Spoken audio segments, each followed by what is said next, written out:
na parte de segunda-feira. A palavra se fez carne. Abra sua Bíblia agora em João capítulo 1 e vamos ler o verso 14. Leia comigo. E o verbo se fez carne, ou seja, Deus o Filho, se tornou carne, o Logos, a palavra. Ele se fez carne e habitou entre nós 33 anos.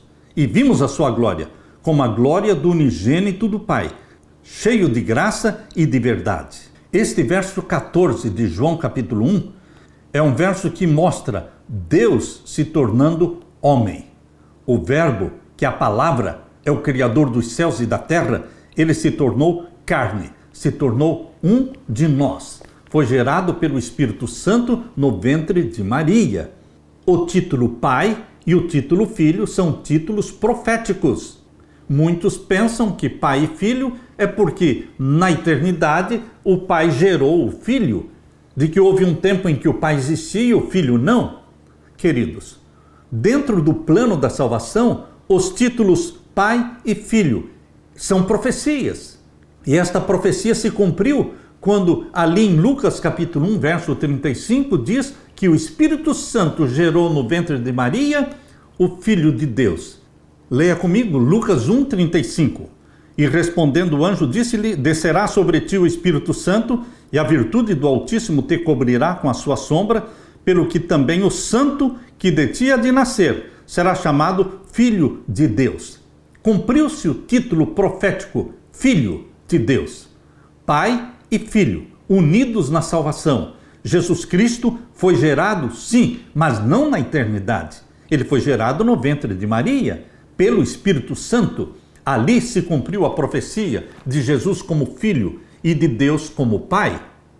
Porém, queridos, desde o princípio da Bíblia, desde Gênesis, o Pai e o Filho trabalharam juntos dentro do plano da salvação. Não tem como entender nada acerca da divindade fora do plano da salvação. Porque fora do plano da salvação, nós não temos nenhuma luz sobre a divindade. A melhor forma de entendermos as expressões Pai e Filho são como títulos proféticos. Profecias que se cumpriram na encarnação de Jesus Cristo. João capítulo 1, verso 14. E o verbo se fez carne e habitou entre nós. E nós vimos a sua glória, como a glória do unigênito do Pai. Por que unigênito do Pai? Porque é o único dessa espécie. Ninguém mais nasceu aqui na terra santo. Só Jesus nasceu santo. Não pense que Jesus Cristo nasceu com uma natureza pecaminosa como você e eu. Não. Nós fomos gerados por um pai e uma mãe pecadores. Jesus Cristo não. Jesus não nasceu da forma como você e eu nascemos. Se Jesus não nasceu da forma como nós nascemos, logo ele não é 100% igual a nós. Por quê? Ele nasceu santo e ninguém mais nasceu santo. Ele foi gerado pelo Espírito Santo no ventre materno.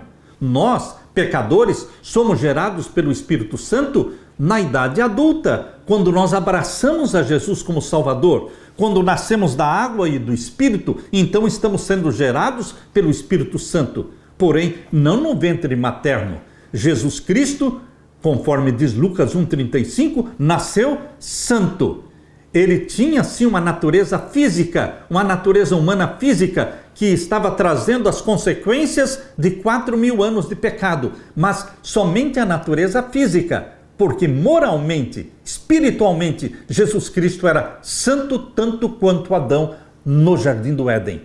Ele, Jesus Cristo, nasceu santo, por isso é unigênito do Pai, porque é o único da espécie.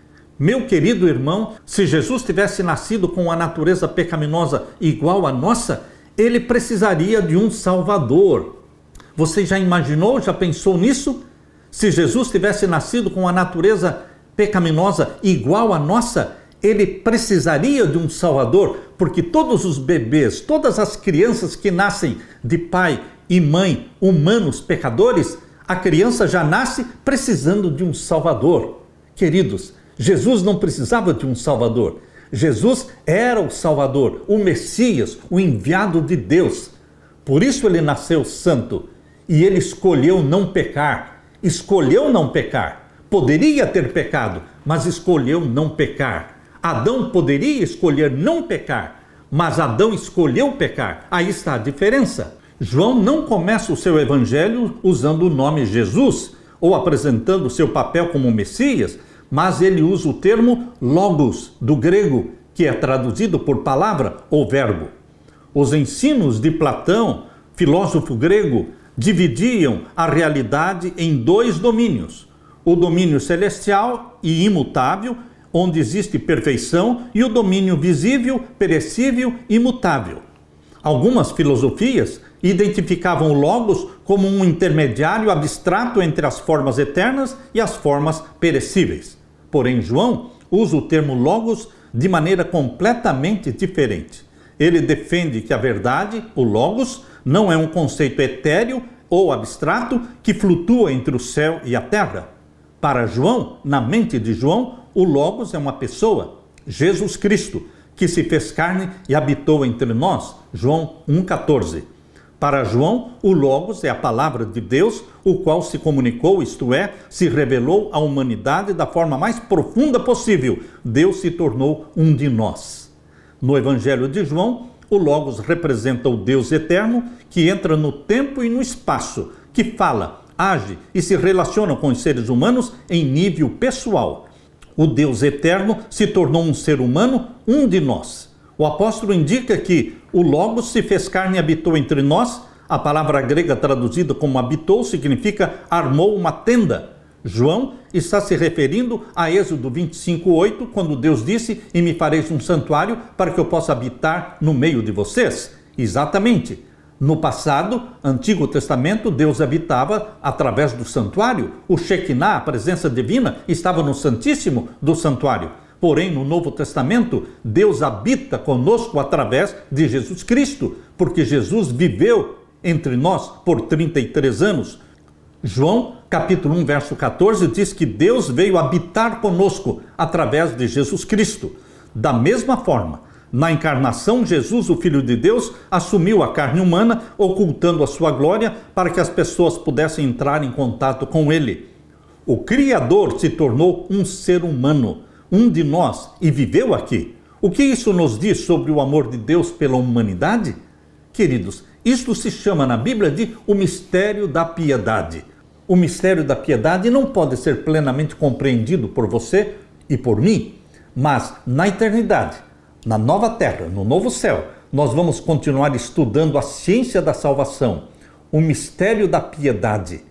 Que amor infinito, que amor inexplicável. Nós vamos continuar estudando o mistério que envolve a encarnação do nosso Senhor Jesus Cristo, como Deus se tornou homem. Aleluia!